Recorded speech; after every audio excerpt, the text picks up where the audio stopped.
Alright then. Hello and welcome to the TheSageOfTarn Alpha version 0.498, May 2023. So to follow up on last time, where I ended up working a fair bit on collision, we now only have limited work required for the collision, and since I then hard-coded in some of the throwing options for the player, this time around I've been working on trying to make the menu, the player, and what it throws all work in conjunction. To do that, we've added 3x of all those three things you see on the side, which includes the variaform scripts, the new sprites for the hands, as well as the outcome scripts required to be used by something else specifically. So to show those off, which are all sort of interconnected, so I can't really start in any area without just explaining all three at once, which is a little bit of an issue. Let's just begin with the hand options. As you can see on his little hand there, they're sticking out, there is something in it. Basically, these are just like small indications that there's a difference between what we have currently equipped. Since we don't have the UI element showing precisely what we have equipped, we can see it on the character for now. I do kind of want to keep a little indicator on the character, but it shouldn't be something that is high detail at all. So yeah, as you can see, very small detail. We have another... we'll get to it later. There's a small bug with it that also makes it even harder to notice. There's a real difference between them, so it doesn't really, it doesn't really do all that much. Anyways, as you can see, now I can switch to the pebble, which we just shot last time with the hard coding, but this time we're gonna do it like this. Normally functioning. Good. We switch to the other unit. A little bit longer time past this. And then we can go to the player and throw one of those too. Now I'm going to ask you, did you notice the difference? Maybe not. The basic difference here is that I've added the option in so that whichever one I'm throwing, I can choose whichever state it starts in, which allows me to throw both the player on my right as well as the little wallworm that ran off all the way over here. That we can actually set them to be in their state of dashing. It means I can throw it. Additionally, you may also have noticed that if I fire this one here, it comes out pretty quick. If I then fire this one, it takes a little longer. And if I then fire the player, it takes the longest. We can now control the time from the click to when the player actually fires, which gives you a longer, however much time you need to aim can now be found out.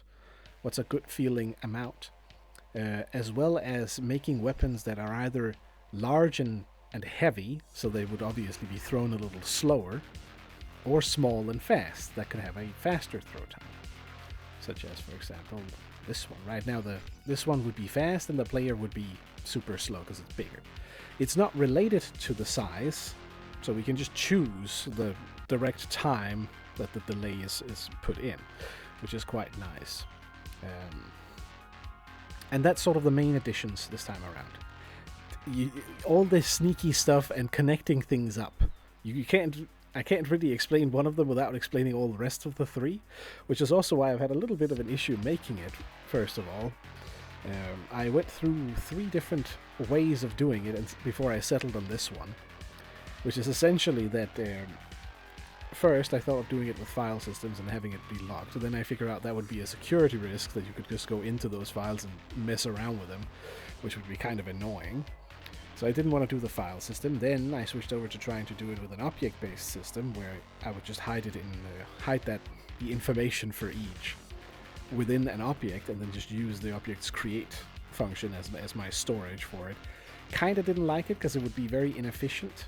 It made sense when I tried to make a pseudo object on the player hold these variables that could then also act as what the hand does now.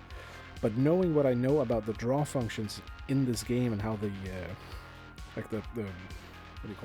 drawing pipeline functions, I needed to make it within the draw state for the player how it should visually represent whichever thing is equipped. Which of course at the current moment is inaccurate. I'll jump to one of the bugs, which is due to the hand sprite currently being displayed with the same color Let me show it like this. So if I click down here, the thing it holds in its hand is the indicator for the player, which is a little red blob, which is now black or whatever, almost blue. As you can see, now it's red again, and now it's a little more red. So there is an issue there, and now it's completely black. It's basically getting overwritten by the player's shader. I think I can, let's do this.